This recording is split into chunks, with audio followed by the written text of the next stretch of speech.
everybody. John Jacobson here. You're listening to the Jacobson Group, your anchor here on Sunday night prime times on KOFO, your home and away voice of the Kansas City Royals and your number one fan of the Kansas City Chiefs. John Jacobson here. It's a beautiful Sunday evening, and you're listening to us on 1220, 103.7 FM, and worldwide on the web, KOFO.com live. Blake Griffin in studio, our engineer par excellence, and he also is the home and away voice, your play-by-play and color commentator for so many of our Ottawa Braves University sports, for whom we are the beacon, the herald, caroming across the plains here, the number one country format station in the East Central Plains of Kansas. I am talking to you right now. We are in the home of the Chiefs, Kansas City Metro here. Great, big, huge day for the Chiefs. We're recording this at mid-afternoon, ladies and gentlemen. So we, as we speak, do not know the outcome of the game, but we do know that the Chiefs, at this point, are one game away from a possible three-peat.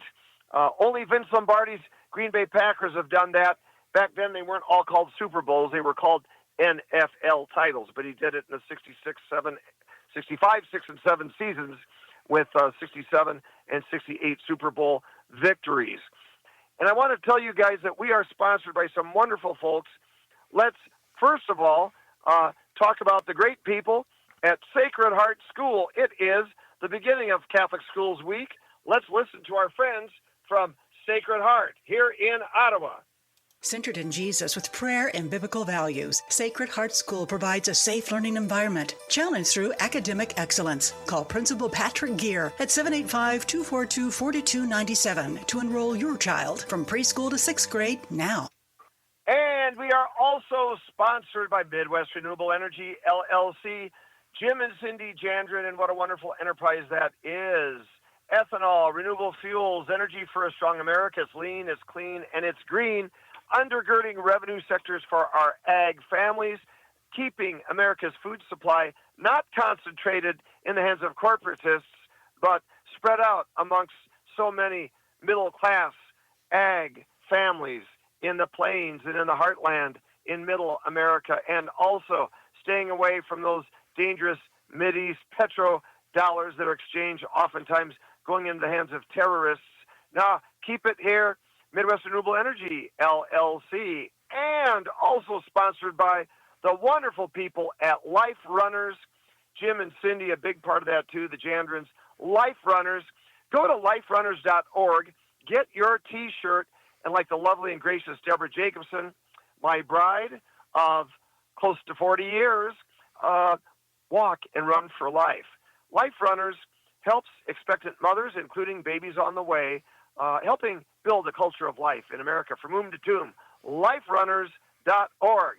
And we've got back with us the inimitable, the one and only, the trailblazer, the legend, Coach Patrick J. Knapp Jr. You guys who regularly listen know he was the legendary Georgetown women's basketball coach who helped to catapult women's basketball in the United States to parity, especially in Title IX among our collegiate universities. He was the nation's vocal point of orator there in our nation's capital from his vaunted perch at Georgetown. It was Knapp and John Thompson leading the way, Patrick Ewing and coach with the women's team, guarding Rebecca Lobo, and a young coach, Gino, from Connecticut back in those days, getting those first nationally televised women's games. Coach graduating all of his players, racial harmony on all of his teams, went on to even greater success. How can you be a greater success than winning the Big East and doing a deep run in the NCAA tournament and having a top 10 in the nation finish? Well, he continues to this day now broadcasting for ESPN Women's Sports in the southwestern portion of our United States, where he is the development director for the engineering department at New Mexico State University. Coach, it just doesn't get any better. You've also got your own podcast. Welcome back to the show. How's that podcast doing? How can we get a hold of you? Well, John, good day, everybody in the Kansas City area. Play-by-play is the podcast. Get it on Spotify, get it on Apple or anywhere else that you get your podcast. And we had a great show this week. Have you ever heard of a varsity basketball team going into a state tournament game? They get suspended the day of the game, and the JV team plays in the state tournament. The book is being recognized by the Hall of Fame in Springfield, and it's called The Junior Varsity Team is Playing. Listen to the podcast. I won't give away the ending. This sounds awesome. Play-by-play, you can find it everywhere. Coach Patrick J. Knapp Jr. Well, Blake Griffin, that's reminding me, saw some of our great women's basketball players today. These are good girls. They go to church on Sunday. These are great kids. I just love our women's varsity basketball team at Ottawa University, home of the Braves, and one of the great NAIA schools in the nation. Blake, we had a women's basketball team decimated by injuries and resignations and retirements due to injury. And what a beautiful win yesterday, cobbling together a completely new team, essentially. I was so happy for Coach Hunter Bondurant. That team yesterday they're starting to gel. Blake Griffin, you called the game. I saw a smile on your face. A lot of people in Ottawa listening, very happy for our girls. Yeah, it was a great game. We've been kind of waiting for them to kind of finally kind of gel together. It's tough when you get a bunch of injuries and some retirements, and you got to change the way the offense plays, change the way the defense plays, because they came out at the beginning of the year playing completely different than they do now. Finally getting their footing was just at the right time. They got about 8 games left. They're sitting in about 12th place in the conference. Got to get to 8th place to get to the tournaments. If you get to play in March, anything can happen at that point. I was so delighted to see. These are my students, and these are just great people. Janaya Hendricks, a student of mine, the point guard, she really was just fearless out there driving the ball. She was grabbing rebounds. Junior Sydney Scott. Blake, she's really stronger in the arms. She's going up the bucket now. They're not denying her. I think she's really come along. And the Twin Towers were shooting with confidence. Our freshman fab, Abby Sextro, and Dominic Schutte. And, of course, the best player on the floor, maybe Nora Ford. You know what? These girls have legs. They could put together some wins, don't you think, Blake? Yeah, I mean, all it kind of is going to take for them is to, finish some games out. They've the last couple of games they've been in the games, but they haven't been able to finish them. They've gotten very close, played some very good talent at the top of the conference, hung around, but just have not been able to kind of hold it together at the ends. We saw that today. They trailed by 10 points in the first quarter, and then had a 30-point swing where they led by as many as 20 at halftime and 30 in the third quarter. So if that team can look like that, there's not a lot of teams that can beat them. Well, let's ask Coach, because, Coach, you've coached women's teams, many to great success. And, you do see some teams that put it together at the end. You've alluded to this JV story. And, my favorite Iowa Hawkeye team of all time, the undefeated Big Ten champs of Ralph Miller's six-pack in 69-70. If it weren't for Artis Gilmore in the last-second tip-in against Jacksonville, I think Iowa would have played John Wooden for the national title that year. That was a team that was 3-4 in non-conference heading into the Big Ten, a losing record. They even lost to Creighton, heaven forfend, and 14-0 in the Big Ten. Coach, did you have any teams that start out with rough patches that really somehow put it together toward the end of the year, maybe early injuries and other issues? A success story in your career, maybe. Can you relate, and can you give the Ottawa folks hope here that, hey, sometimes that spark catches late, but it catches inexorably? Well, that spark does catch late if several things happen. Number one, like you mentioned, if there are injuries early and then a team gets healthy. Number two, maybe a team is young and inexperienced early on and they start executing late. That's usually the two things that happen. The third thing really could be just that, both the coach and the players just have put their heads and minds together and have changed direction somehow, whether it be a new lineup, whether it be a new strategy, whether it be the locker room is straightened out. All of those things can happen. So, yes, Ottawa. Stick with it. Coach Patrick J. Knapp here with our play-by-play voice of the Ottawa Braves, Blake Griffin. I want to keep Coach on for an opinion. Blake, get yours. Obviously, sports is sometimes filled with leaders going down due to medical-related issues. I think of Jerry Kill having to retire twice due to health issues, one of the great college football coaches. I think of Vince Lombardi at the beginning of bringing the Washington Redskins, that were the worst team in NFL football. Lombardi coming out of retirement after Green Bay, bringing Washington immediately to a winning record. His first year there, felled by cancer in the off season. I think of other coaches that have for whatever reason had health issues. So the Ottawa men's team, we've got a good man sidelined.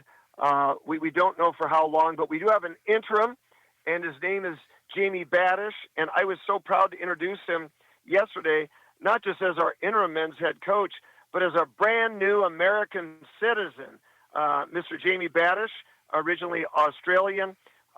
Blake, you told me you think the team may rally because he has been there. He's been the continuity over the last several years. Talk a little bit about Jamie Badish.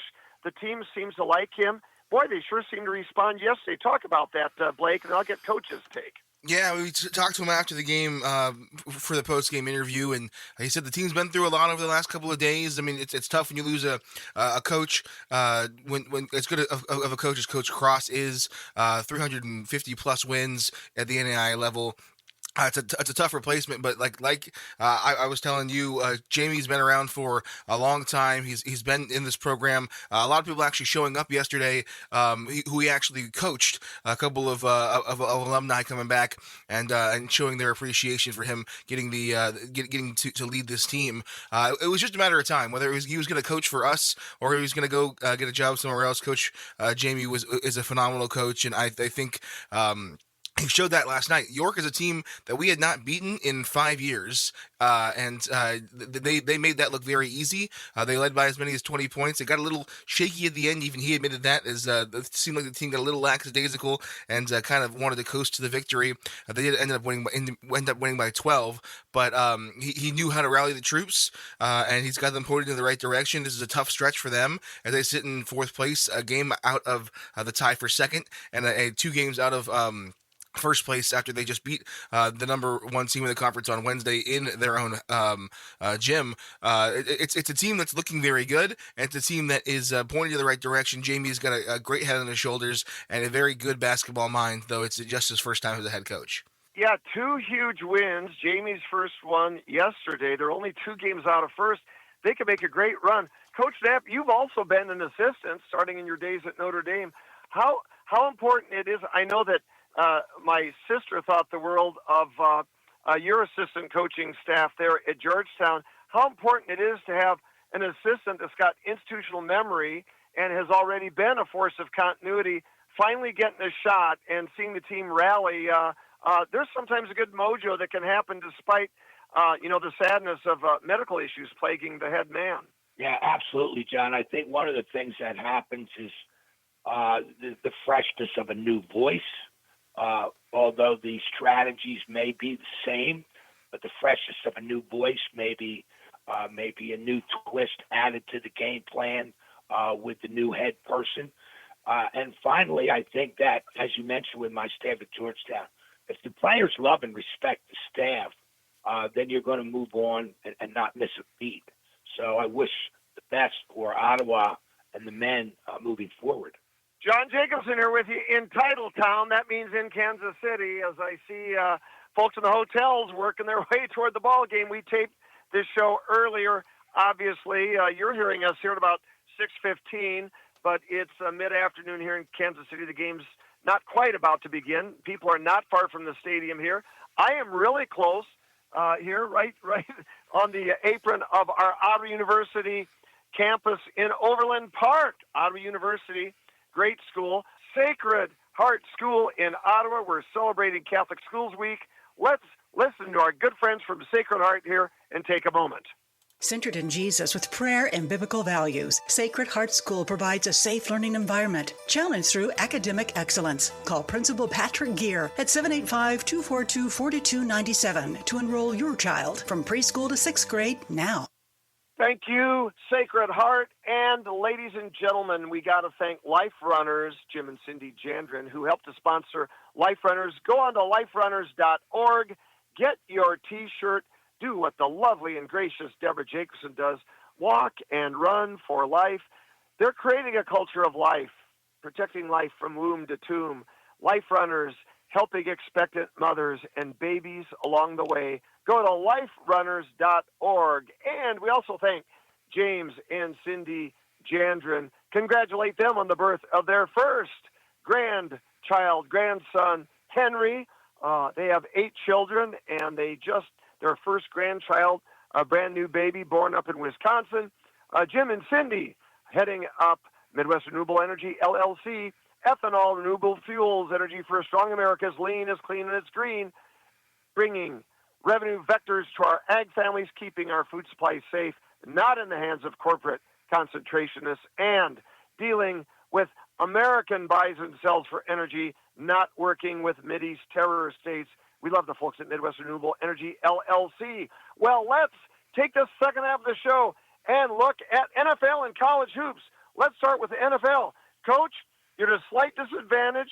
We're doing this early. We have 2 AFC championship games today. Give us your predictions. Who in the Super Bowl, and do an alternate scenario depending on whether it's KC or the Bills. Go, Coach. Right. Well, if you're watching Kansas City play Buffalo today, look at the turnover margin.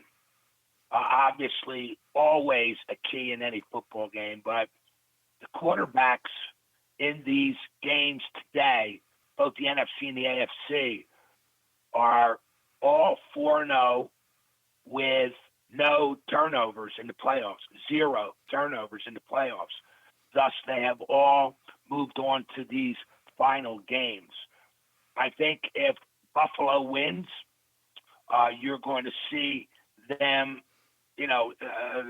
make some turnovers. If Kansas City wins, I think you're going to see the magic of Patrick Mahomes and Mr. Kelsey, Travis Kelsey. I think the other thing to look for with Kansas City is yards after the catch. 60% of their passing yards are accumulated with YAC, which is yards after the catch. So to me, I believe Kansas City will win. I believe they're going on to the Super Bowl. The home field, Arrowhead, too much to overcome, even though Josh Allen is 4-4 in the regular season against Kansas City.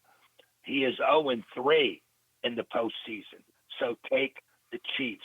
The other game, the Eagles are playing the Washington Commanders in Philadelphia. And do full disclosure, Coach, you are a Philadelphia boy. Those are your Eagles. Yeah, absolutely. I will be glued to the TV. I think this is going to be a very difficult game. I predict the Eagles win by 3 or 4 points, and Washington covers. They're getting 6 in the game. There's only one game this year where Washington the game has been decided by more than one score. Only one game. That means they're playing 16 very close football games. Again, with the Eagles and Washington, turnover margin is key. The Eagles have to pen in or corral Jaden Daniels, the quarterback, the magical rookie quarterback for the Washington Commanders. Washington's run defense is 30th in the NFL. So that means Saquon Barkley could gallop all over them, a couple of touchdowns, 150 yards or more. They better pen in Saquon Barkley, and the Eagles better corral the quarterback Daniels, or it'll be a long game. I think the special teams will be key, and the Eagles, Jake Elliott has been missing field goals and extra points lately, so anytime he tees one up, the Philly fans are going to be shaken. I see the Eagles in Kansas City. I see the Eagles in Kansas City in the Super Bowl. Blake Griffin, I'm a Chiefs fan. I was crying as a little boy when the Chiefs lost in 1970 in the longest game ever played, the greatest playoff game ever played between the Dolphins and the Chiefs, when Jan Sinrud broke our hearts by missing a gimme field goal in overtime, then Gary Yepremian kicking it through for Don Shula, Bob Greasy, and the Miami Dolphins. The Chiefs almost on their way to a repeat that year, a Christmas Day game. I was crying. I'm a Chiefs fan, but Blake, I love to tease my Chiefs fans. What are the odds are if you were the play-by-play man of this Chiefs game saying, what a brilliant last-second touchdown by the Bills for the win. Oh, wait, there's a late flag. Over to you, Blake. What's your take on the games today? Yeah, I do think it's gonna be a close one. I had a lot of friends from outside the Kansas City area because I'm what's I think I call myself a transplant in the KC metro area. I've grown to like these Chiefs over the last couple of years. Josh Allen's looking very good this year. I do think if it was Lamar and the Ravens, there'd probably be a better chance to knock off the Chiefs today. I do think they were more fit to beat the Chiefs. This Bills team they beat them earlier in the season, but the Chiefs have shown that in close games and tough games, they're able to pull things out, whether that be what the outsiders say is ref ball, or whether that be just them being that good, with Mahomes having that pedigree and Travis Kelce having a knack for big moments. On the other side, I got a lot of Eagles fans as well. So I've loved the Eagles over the last couple of years. I find it hard to not root for Jalen Hurts because I felt he should have gone a lot higher in the draft. People overlooked him for not being a what they thought was a better quarterback. I loved him in college. I think he's taken the reins in Philadelphia very well. And Saquon Barkley, I mean, he's a force. There's no way they're going to likely be able to stop both of those. But again, like the Chiefs, the Commanders gave the Philly a little bit of trouble earlier in the season, so it's going to be interesting to see both of these games today, because both of these teams have lost to the quote unquote lesser opponents earlier in the season. I tell you, it's good for business, these title games, as you look at all the hotel folks here getting in their cars, getting ready for pregame tailgating. It's warmer. It's definitely balmier. It's above freezing. It's not going to be as brutal as it was last week. Skies here in KCMO are clear, almost totally clear. We've got cirrus and cirrocumulus clouds, but mostly blue skies. It's over 40 degrees here. Snow is melting, and I think you'll have some raucous fans here today. Let's turn. Hey, John? Yeah, Coach. Last thing on the Chiefs. When you look at this game today, everybody, and this was alluded to a little earlier, the Chiefs in the last 4 years of the playoffs have 4 defensive penalties against them versus 22 for the opponents. Those 22 were 11 defensive holding or PIs, 7 roughing the passer, and 4 other defensive penalties. People are complaining that the Chiefs get too many calls. Let's see how it breaks out today. Yeah, I think the NFL wants Taylor Swift to show up at the Super Bowl. That's just me talking. But damn right. Hey, our last segment, college hoops. Coach is the expert. Both of you guys do college play-by-play and color commentary broadcast. Blake's our play-by-play here at Ottawa. Coach does color for the New Mexico State women. Coach follows the game closely. No one follows college basketball more closely than Kansans that live near Fog Allen Fieldhouse, and that's our audience right now. I'll start with Coach, then go with Blake. Coach, whither the Kansas Jayhawks, and how does the national landscape look right now in college hoops as we're starting to get serious now, wading more deeply here in the conference play? Well, I'll tell you what, John, Jayhawk fans are crying in their beer. A difficult loss, double overtime loss to Houston. And I will say to you, because I texted you during the game, I thought that Kansas could not persistently and consistently score against Houston. They proved me wrong. Bill Self had an excellent game plan where Houston would double team their bigs, and particularly Hunter Dickinson would rifle off passes across the floor. One pass later, Kansas was getting wide open shots. But in the end, it all came down to free throws and inbounds in the last 15 seconds of the first overtime, which I will tell you, John, up 6 with that little time left. I turned off the game and went to another game. Wow. I said it was over. Well,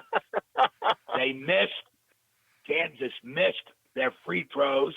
They threw the ball away. 2 3-pointers later, it is in double overtime, and Houston won. They lost for the second time ever in Allen Fieldhouse in double overtime. Only the second time ever Kansas did. The last time was 1958 against Kansas State. There were highlights that Rylan Griffin shot very well, 5 for 6 from 3. I think Flory Bidunga had 19 points and 7 rebounds. He played extremely well. Zeke Mayo, on the other hand, was targeted by Houston. They were all over him. He was only 1 for 8 from 3. Houston is one of the top 5 teams in the country, John. They're clearly a Final Four threat. And in the Big 12, if we go nationally, I don't think KU is a top 4 seed. I think they're going to be 5th or 6th. Arizona, Iowa State, Houston, Baylor, Texas Tech look like the teams that will get in. Maybe Texas on the outside. I think West Virginia is fading. The DeVries kid is hurt. He's not playing. So KU, Arizona, ISU, Houston, Baylor, Texas Tech, and Texas look to be in for the Big 12 in the NCAA tournament right now. Great takes from Coach. I think this is the best Houston team since Guy Lewis and Hakeem Olajuwon going back 40 years. Blake, real quickly, your wrap, and then we'll start to prep people for the next segment of Sunday Night Primetime. What say you, Blake? College Hoops, KU. Yeah, I think they might as well have called yesterday March 1. That was an absolutely amazing day for college basketball. There were great games up and down the schedule, some big upsets with Texas doing pretty well, Vanderbilt picking up a big win against Kentucky. I think Minnesota picked up one against Oregon. It was a great day for college basketball. I do think we kind of got a chance to see some of the frontrunners prove themselves. Duke looked very good against Wake Forest, and Auburn looking about as good as you could get against Tennessee. That game was close. I knew it was going to be close. Those are 2 very good teams, but I'm still leaning towards Auburn, looking like they're going to take this one away in March, but I do think that it was just a great day. K-State picks up a big win against West Virginia. It's a very good place for college basketball to be in.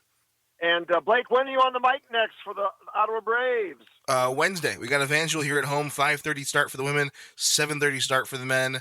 Should be a good one for the men's team. The men's team look for to win the season series against Evangel, and the women who look to roll after that win against York and pick up a season tying win against Evangel. And Coach, how can we find you on Spotify? And when are you on ESPN next for a ball game? I do. The New Mexico State women's games will be on this Thursday and Saturday of this coming week. New Mexico State versus Middle Tennessee and versus the other game escapes me right now. But play-by-play on Spotify and Apple Podcasts. That's Coach Knapp. We want to thank our folks at Sacred Heart. Let's listen one more time. We're at the beginning of Catholic Schools Week. Let's say hello again to our friends at Sacred Heart. Centered in Jesus with prayer and biblical values, Sacred Heart School provides a safe learning environment, challenged through academic excellence. Call Principal Patrick Gear at 785-242-4297 to enroll your child from preschool to 6th grade now. And want to thank our other sponsors of our other 2 great enterprises, Jim and Cindy Jandrin, who do so much to help build that cultural life, helping mothers and babies along the way, expectant mothers and babies in the womb at Life Runners. Go to liferunners.org, get your T-shirt to help run and walk for life. And Midwest Renewable Energy, LLC, energy for a strong America, ethanol, renewable fuels, it's lean, it's clean, and it's green. For Coach Patrick J. Knapp Jr., Blake Griffin, I'm John Jacobson, asking all of you to please be safe, be smart, be good, be strong. Love Jesus Christ. God bless us, everyone. Go Chiefs And we'll see you on the podcast and again next Sunday night. Bye-bye.